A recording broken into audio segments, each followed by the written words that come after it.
kita sedang berada dalam kondisi perekonomian yang disebut VUCA, BANI ataupun RUPT. Kondisi-kondisi ini menyebabkan dinamika organisasi yang berlomba-lomba menghasilkan inovasi untuk mampu berkembang atau setidaknya bertahan di tengah kondisi BANI, VUCA maupun RUPT ini. Nah, tentu setiap inovasi dalam organisasi pasti ada driver atau penggeraknya. Lalu, apa sih penggerak utama inovasi di dalam organisasi itu?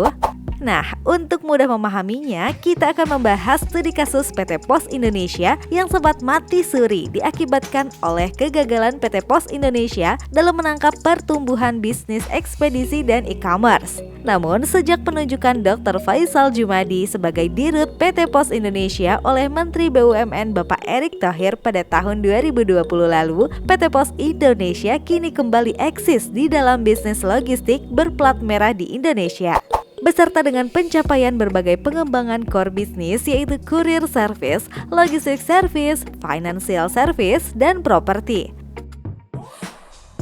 Terus, kenapa sih setiap organisasi yang nggak perform pasti yang diganti atau dicopot itu pimpinannya dulu? Jadi gini ya, setiap organisasi pasti punya problematika yang semuanya dipengaruhi oleh satu faktor besar yang disebut leadership. Jadi bisa dibayangkan ya besarnya peran dan pengaruh seorang pemimpin di dalam organisasi. Artinya nasib dan keberlangsungan sebuah organisasi bergantung pada kapasitas dan kapabilitas seorang pemimpin. Jadi kuncinya ada di pemimpinnya. Tapi pemimpin yang gimana nih? Pemimpin yang agile dong. Kan isunya mau menghadapi kondisi VUCA, BANI, dan RUPT tadi. Oke, pertama kita bahas dulu ya, apa sih agile itu? Karena begitu banyak pendapat maupun definisi dari agile itu sendiri, dari mulai agresif, flexibility, adaptif, responsif, produktif, dan sebagainya.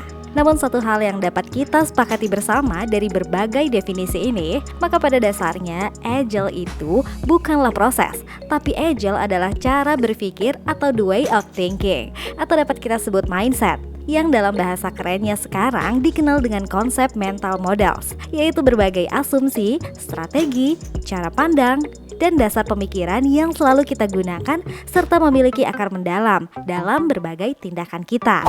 Jadi, apa sih yang bisa kita simpulkan dari agile leadership? Di sini, komponen yang paling fundamental dalam leadership adalah mindset atau mental models.